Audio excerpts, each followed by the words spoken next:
I'm just introduced myself. So I'm Raymond Sheehy from Bridge Support, and I'm the chief exec there. Yeah, I was lucky enough to win the 2019 Business Champion Award, and as of the last 6.5 years, we've created over 250 now jobs in Greenwich, and we've worked with over 40 suppliers from South East London, of which over half of those are Greenwich suppliers. So we're really committed to Greenwich, and it's a real privilege to be asked to come and speak to you. There is no chance I'll be able to tell you everything you need to know about mental health in COVID in 20 minutes. And there were some interactive things. I'm going to do one of them. But what I will do is I'll give you the overall basic idea of what you might want to think about in keeping yourself well, keeping other people well, family and friends, and even colleagues at work. So I'll go through just a quick general theory of mental health, a simple way of thinking about that, some practical tips, and then what we might think of, and then to hopefully give you some hope, because there are some hopeful examples of pandemics and disasters and how people get through them, and they might be helpful to you. So I just like this definition of what mental health is, and the reason I put this up there is because it's a definition of mental health, not mental illness. So when we come to look at later on how we might support ourselves through COVID, this definition talks about potential, about dealing with stress, about being productive and fruitful. And those are all things which don't talk about the devastating effects. So it gives us some hope that actually this is what we might think about as mental health. This is just a little, all of these slides will be available probably through our website, probably through GreenwichConnect's website and a few other places. So you can always go back to this. But when we look at someone who, anyone who might not be struggling with mental health problems, but just is struggling, this is a spectrum we might like to think about. And what I'll come to later is just a few ideas about how we might help people at every stage of their journey when they're not feeling so good. But it suggests, as it says here, it's a linear relationship and doesn't differentiate between mental illness and mental health. So what people like about this that I work with is that it doesn't talk about mental illness, which people hear about all the time, even when they're coping with it quite well. Always good to reference yourself in your own presentation. I wrote a short pamphlet, about 36 pages, setting out the common health groupings in mental health. This could be available also to this group, but really we have anxiety disorders. So though we're talking about anxiety, panic disorders, mood disorders are basically psychosis disorders. Eating disorders, I think we know, bulimia, anorexia. And personality disorders are a set of disorders which are specifically around differential to mood disorders, but can crop up with people who otherwise might seem okay, but do display behaviours that are worrying both for themselves and to other people around them. But I haven't got time to go into all of that, and you can certainly check it out in that booklet. Okay, so I'm going to do this very quickly, and if you haven't got time to do it straight away, you can do it while I'm talking for the rest of the time. So either on your smartphone or on your computer, there's a website to go to, and it's www.menti.com. All you do is you go to that website, and immediately you'll be asked to put in a code.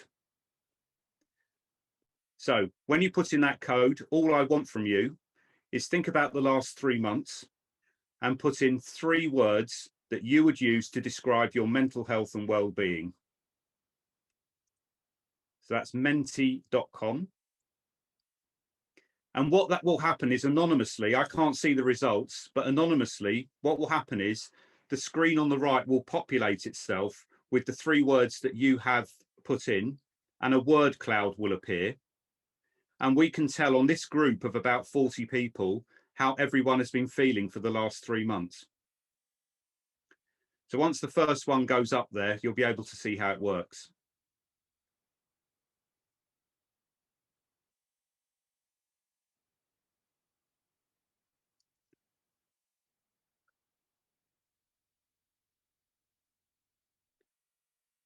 Ah, it's appearing down there. There we go. So already there's 5 people have put it in, and obviously with a word cloud, the biggest, the most used word will be the biggest word in the cloud.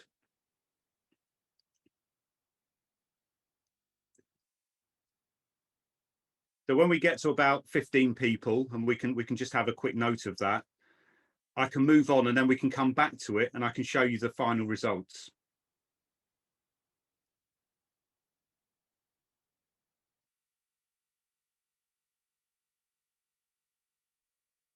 Okay.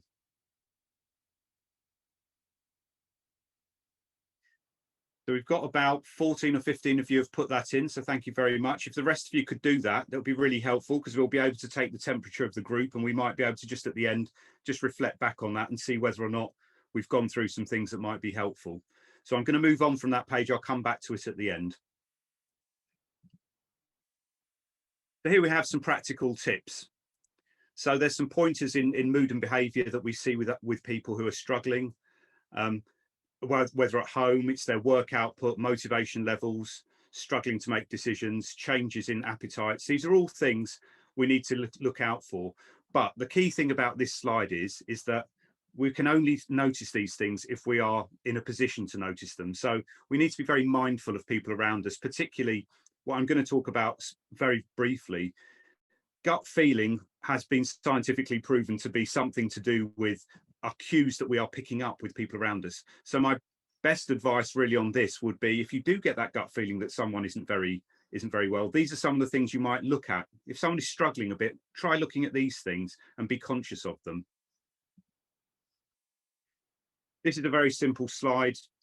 Having a conversation is probably the most practical thing that we can do with other people. But if you're really honest with yourself, do you really have a conversation even when you pick up that something is wrong?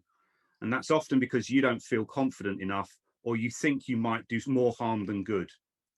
There's some principles we'll come to. If you follow those, you're probably going to do a lot of help. You're rarely going to do very much harm. This is a very busy slide, which will be available later, but this is just about how to talk to someone. And it's very obvious. There's open questions. Find a place that people will be comfortable. Don't make assumptions. Don't talk over people. Don't give advice. This is a big one. Don't rush to give advice, because the trouble with advice is that people take the advice and then blame you when they do something alongside that advice. So be very mindful of that. So this is a bit about supporting our colleagues and friends. I'm not going to go through this question because I don't think we've got time in the 20 minutes. But what this will do is we can send the link out. So I won't give you the answers to this, but I usually ask people, of the 6 things that I've listed, what do you think is the most supportive of good mental health? And every single group answers this differently. So I'll send that link out later, and you can possibly send it back to GreenwichConnect, and we can show you the results and give you some guidance as to what each thing means. So I just thought I'd include a slide of what I get asked all the time. People assume I'm some sort of clinician who has all of the answers. I'm not. I'm a layman. I got into this kind of world because it was interesting rather than I had a qualification. But I always get asked, what is mental illness? It's a condition that affects one's behavior and thinking. It's as simple as that. It doesn't have to be very difficult. The other thing I think with mental illness at the moment, or mental health at the moment, there's a lot of awareness around mental health, but a lot of people struggle with some of the basic questions about what to do on a practical level to help the people they know. So all of us who run businesses or involved in business, the word stress gets bandied about quite a lot.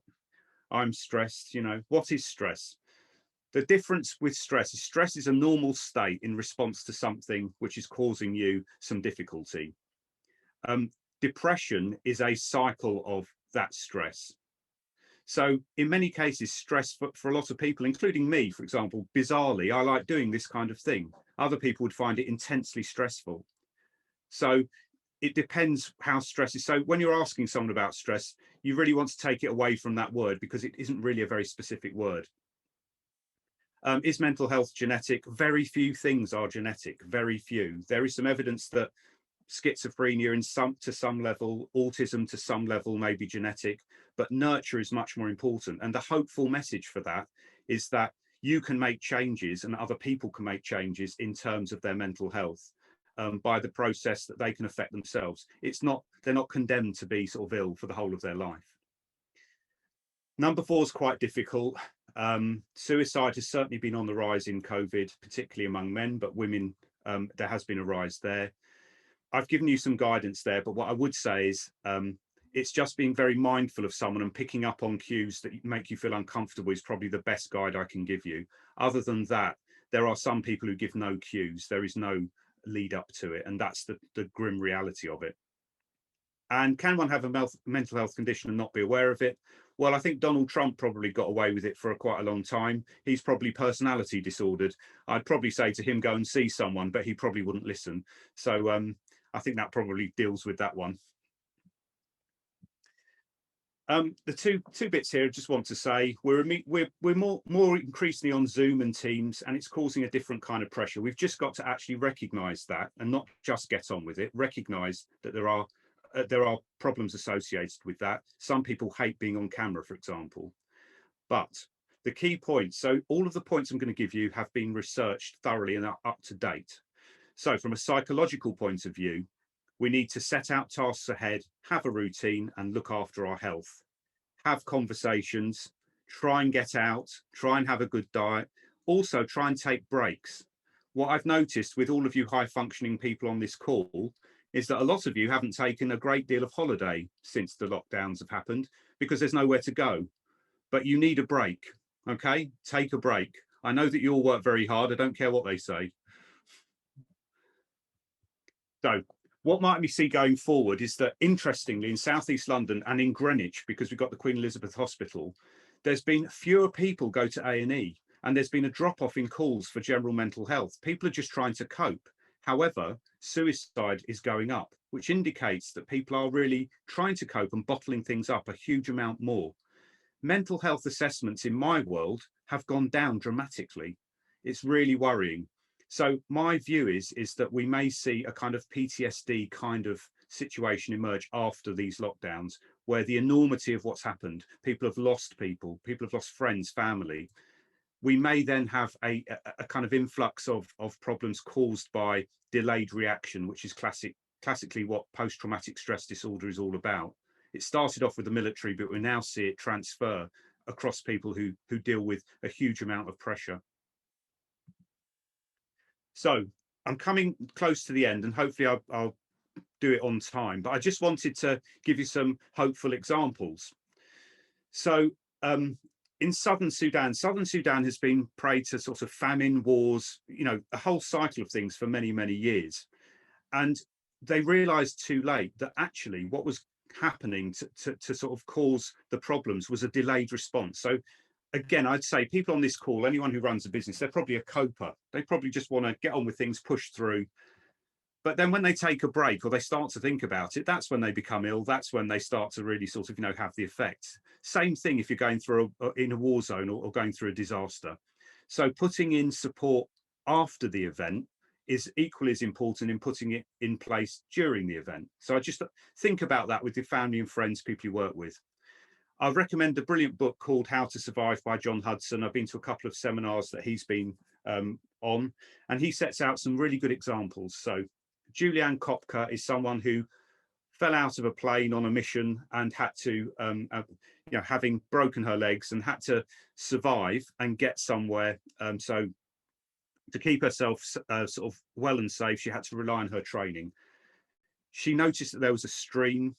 Streams ultimately, or rivers, lead to populations. People often build cities and populations around rivers. So she knew if she could get as far down as a river as she could, she'd probably come across people, which is how she survived. It details everything else in the book, and it's a really interesting story, but I highly recommend it.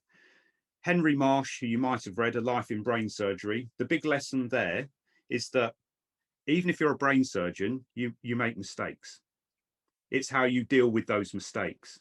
If in lockdown you've made a mistake and there is no one to reference it, making that mistake, it's very difficult to talk to someone. Please be kind to yourself during this period. It's really, really difficult. And if you can talk to someone about something you're worried about, please do. It makes a huge amount of difference. King Lear, I'm referencing King Lear because King Lear, may know, may not know, was written in a lockdown. So my hopeful message there is that great things, great works of art, great creativity can be achieved in a lockdown. The last couple are really quite interesting. Jim Stockdale, who's responsible for the Stockdale paradox, he's someone who spent 7 years as a prisoner of war in a Hanoi hotel in North Vietnam and survived. He went on to study people who'd survived and didn't survive that experience. And what he noted was that many of the people who didn't survive were the most optimistic. And they were the most optimistic in the blind optimistic sense. So they kept thinking, we're going to get out of this, it's going to be next week. Well, actually, it wasn't going to be next week. So the lesson that he learned in the Stockdale paradox is, if you are more realistic in your optimism, then you're much more likely to thrive during a disastrous event. So although we know the government isn't telling us when we're going to get out of this, we all know it's going to be a couple of months at least. So dealing with that is probably the thing that will help you adjust more than thinking this could happen next week when all the vaccines are done. It's not going to happen. So realistic optimism. And the last one is, everyone knows the story of Lord of the Flies. A group of kids are landed together, they elect a captain, they get on with it, it's disastrous. Well, actually, the real story of that is set out in Rutger Bregman's Hopeful History. Brilliant book. And it talks about some Australian kids who accidentally got set adrift and ended up on an island. And they devised systems where they all got on, cooperated, became super healthy. And when they returned to Australia, they were quite disappointed by, by the life they returned to. So there is some hope in all of this. So this is my kind of more techie bit. I like my title, Two Pies and Tips. I thought that was very clever when I wrote it, so I've left it in. But we can think about people again in terms of their physical, intellectual, emotional, and social aspects. So you can think of yourself like that, and then you can apply that to where we are in relation to all of those. Are we unwell? Are we coping? Are we struggling in any of those aspects? And that way we can think about how we might help each other. So, for example, if emotionally we're struggling, there are a range of things we might think of doing, as opposed to we're actually quite physically, socially quite healthy because we speak to a lot of people. There's, you know, it's a theory, and I'll kind of leave that for you to think about later.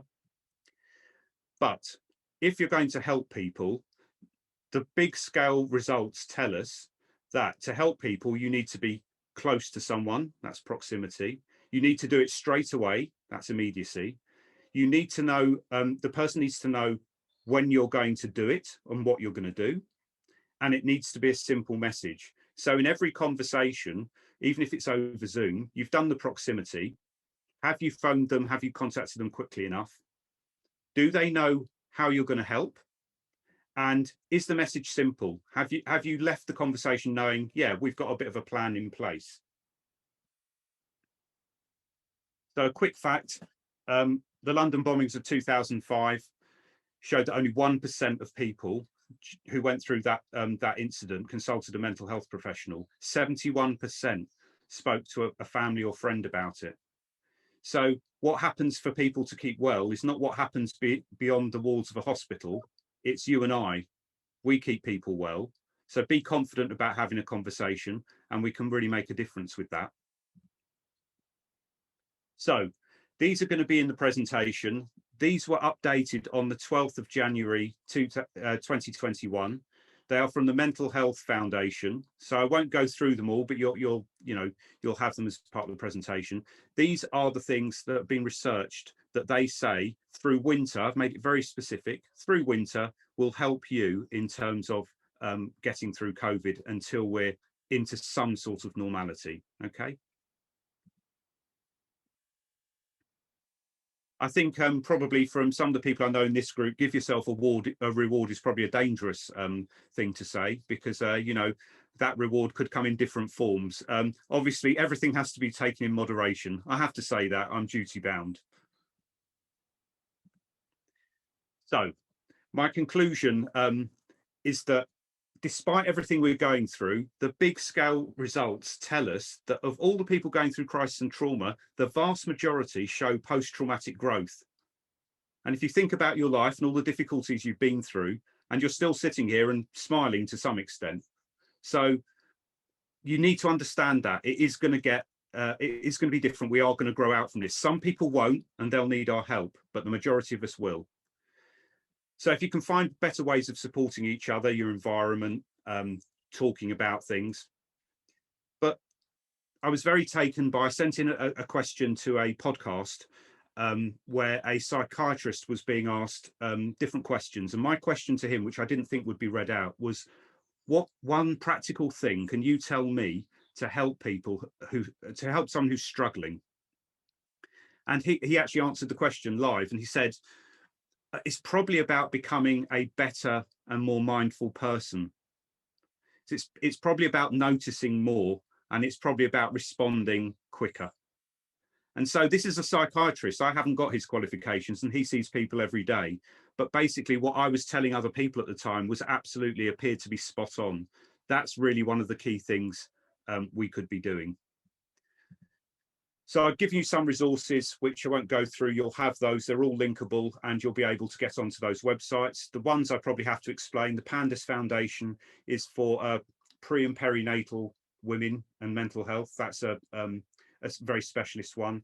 And the Calm Zone is something that was originally developed for men, and they're called Calm. So the campaign against living miserably, we could all do something with that. They've got some very good tips on there as well.